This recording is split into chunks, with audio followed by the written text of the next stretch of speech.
I tell you once more, please get out of my way. I don't want you no more. We're done here, boy. I know you think you're so fine, but you can't see it. I've been wanting to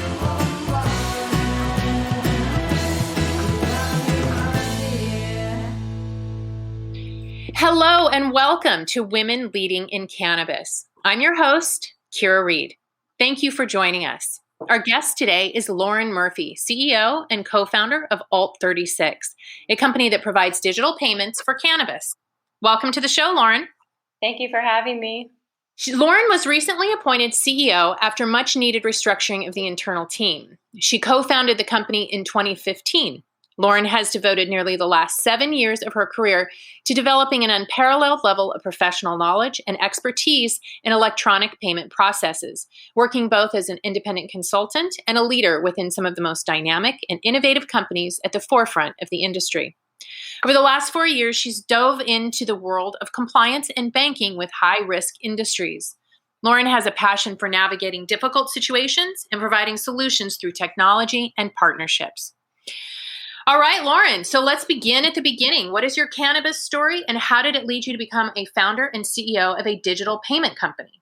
Sure. So in terms of the cannabis, obviously there was such a huge need that we found.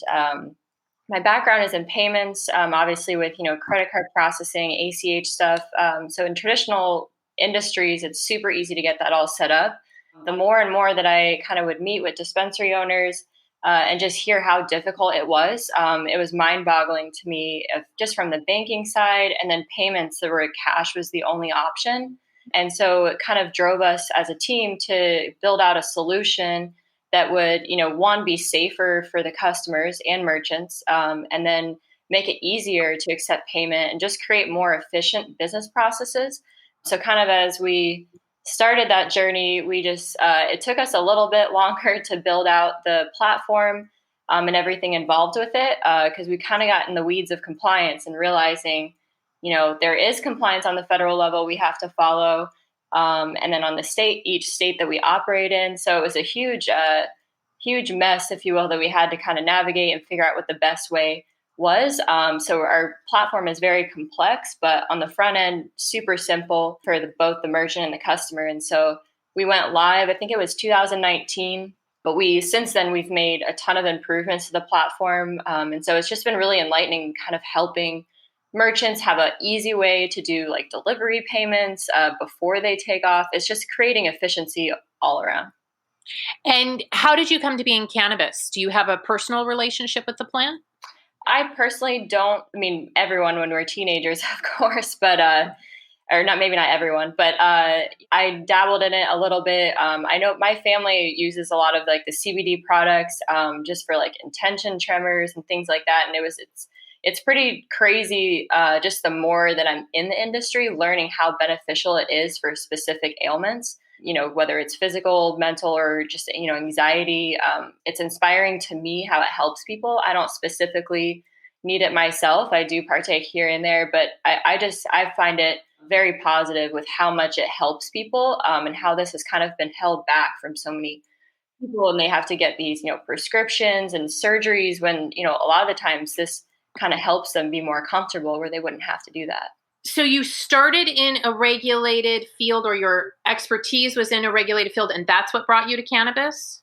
It started in a regulated payment space, and then kind of just really meeting people in the market here in Arizona, hearing about the industry. I went to a lot of different association meetings, just to kind of gather like, hey, what's going on? I was very interested in a new industry, because obviously it's, nothing is really set up like the way it is with other industries. So to me, it was there was a huge need for helping, people kind of grow their business, and payments to me was my expertise. And that's a huge piece to how they're all making money. Mm-hmm. What are some of the challenges that you faced in establishing your business? Well, so this is my first business, so there's a ton of challenges. But it's a learning experience. Thankfully, we've had a lot of friends and family that were the initial investors, which I guess is probably true for a lot of new businesses. Picking your team, thinking, we started out in 2015. We run through a lot of team members. And so I think it's a humbling experience because you have to kind of figure out, well, why are we picking the wrong people? Or is it me? Or it's just really, it's a therapeutic journey, if you will. And so even my, former business partner, I wasn't really thinking at the time, like, well, I was thinking, they'll always be my business partner, which isn't the case. So sometimes people can't grow with the journey that the company needs to go on. So certain things need to happen and you have to make a lot of tough decisions. And it's definitely not easy. And sometimes it feels like, you feel bad for maybe hurting someone's feelings. But at the end of the day, it is a business. So you kind of had to, I think I've grown up a lot since starting this company and just having to deal with those tough situations where involved other people's emotions. So I think there are probably a lot of women who can resonate with being in a situation where the partnership isn't working. Can you tell us a little bit about your situation and how you got out of it? Sure. So, I had to go on. I probably had a business partner that I started out with probably longer than I should in many aspects of life. Like, so from a personal side, there was a personal relationship. Obviously, the business side, there was a business relationship. And it went, I would say for people that are going through it, like definitely pay attention to red flags. I myself have been through therapy, and I think that that's, something that everyone should do. And it's kind of talking out with an expert of like, what are these red flags? Why do I keep ignoring them? Business, personal, whatever it is.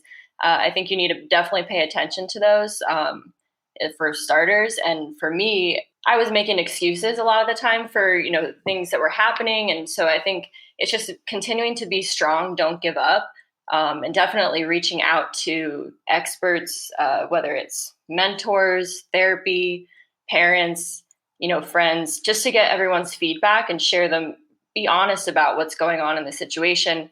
They can all typically help, listen to them and take the feedback, and you just kind of have to take action after that. Has being a woman in business been a hindrance for you or a benefit? It's been both. So it's kind of whatever I make it. So initially, like I said, this is my first company. I've always been most comfortable behind the scenes, but I've also always been kept behind the scenes.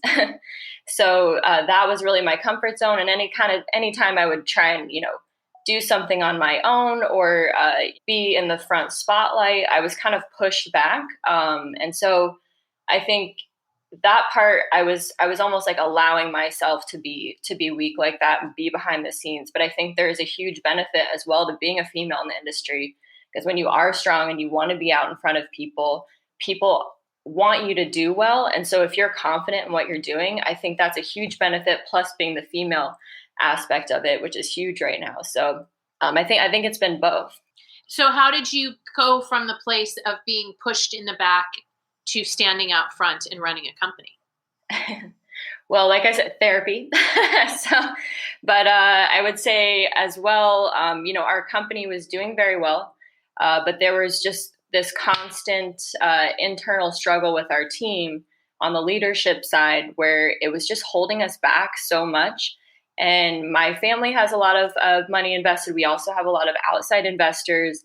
And so for me, it was just, this is a business and we can't play around with these people's money just because our personalities are being hurt or whatever it is. So I had to kind of just, it was almost like an enlightening time. I guess it was probably about June 2020 when I finally made the move of taking the steps to figure out what was best for the company. And I think that at that point, it was definitely difficult because you had to share with investors what was going on.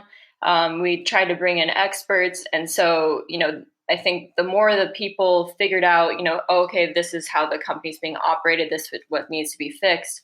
Once there was kind of a plan laid out, I think that was a lot easier to really, do what's in the best interest of our investors and shareholders, even though it was a very tough decision to have to part ways with a business partner that helped you build this as well. So it's just very difficult. And you had a personal relationship with the partner. Yeah. Of it. Yeah, so there's a level of guilt there, and but you have to trust in yourself that you've done the best that you could.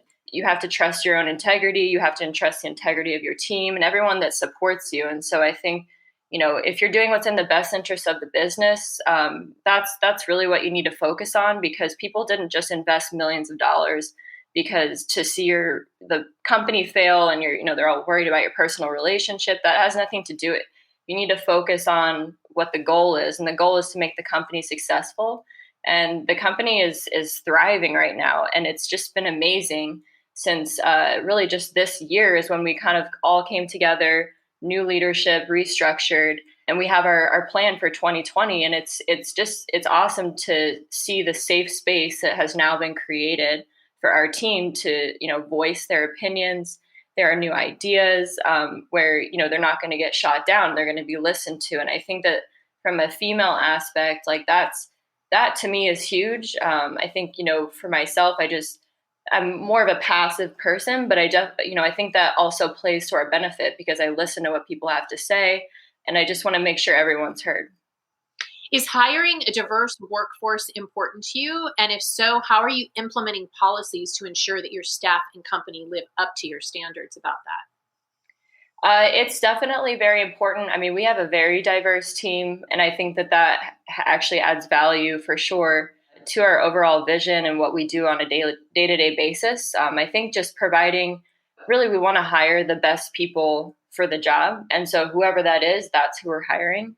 And then, but people need to feel like they're safe, that they're not getting discriminated against, or they're not getting any sort of, jokes that may be inappropriate. And so I think just providing that safe space for everyone on our team right now has a very good understanding of, kind of where we came through and where we are now. And it's a very good morale and environment for everyone to be in. And it's mainly just being accepting and, having good values.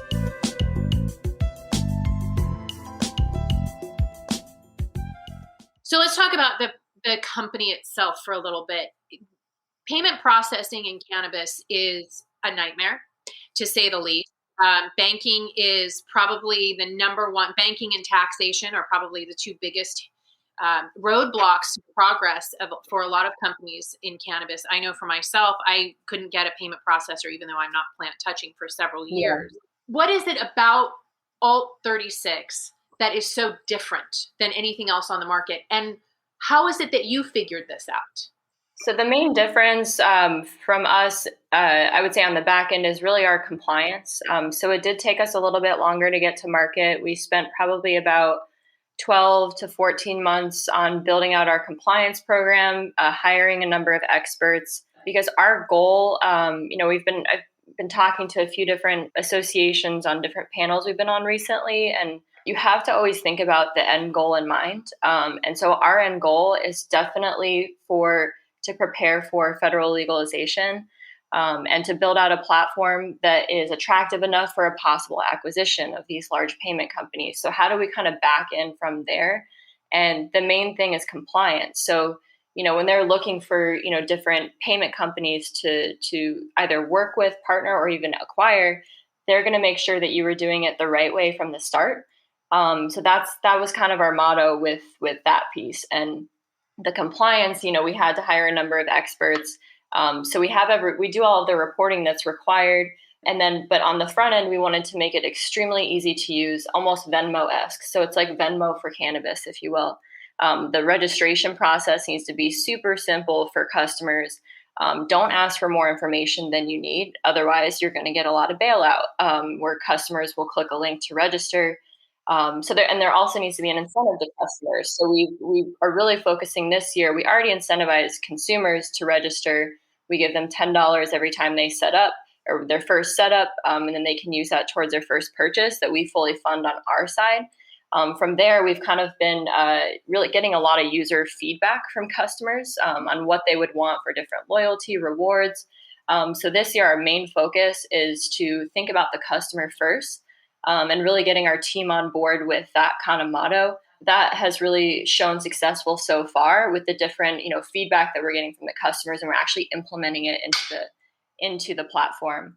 From the merchant side, they get all of the reporting that they need. We're working right now with some point of sale companies on an integration where basically all they would have to press is pay with Alt36 right from the point of sale. The customer gets a text, they click their link, and then they pay. So right now we only support ACH type payments where you can link your bank. We do have the ability to turn on credit cards, but we're not doing that until it's federally legal. We want to make sure that we're doing it in a compliant way. And then also Visa, MasterCard still haven't even developed out, they call them merchant category codes. So once cannabis is legal on a federal level, they'll create these, it's a 4 or 5 digit code for what type of business that is and what type of cannabis business that is. So once that's all developed, we'll be able to process those. And so it'll just be turning on another payment type, if you will, within their account with Alt36.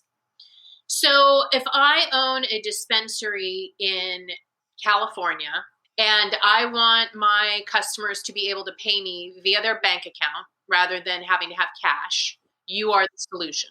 Correct. Regardless of where I am in the country.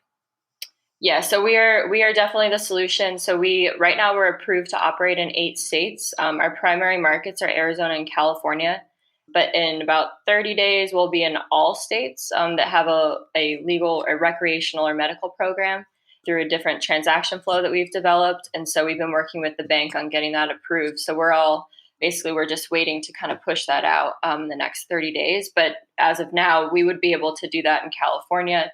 It works very, very well for delivery, primarily too, because especially in California, with the traffic is just horrible. And so, a lot of times, the delivery companies, they'll go out, deliver the product, and the customer just won't be there because there's no accountability. They haven't paid yet.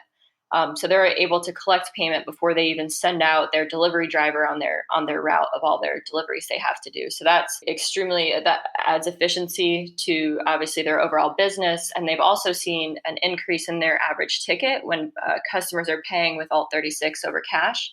And that's more or less on the retail side. And then delivery is even higher than a 20% increase in average ticket. Interesting, because you're always limited by the amount of cash you have on hand. I would imagine It's also much safer for the drivers to not be driving around with a bunch of cash. Yeah, it's incredibly safer.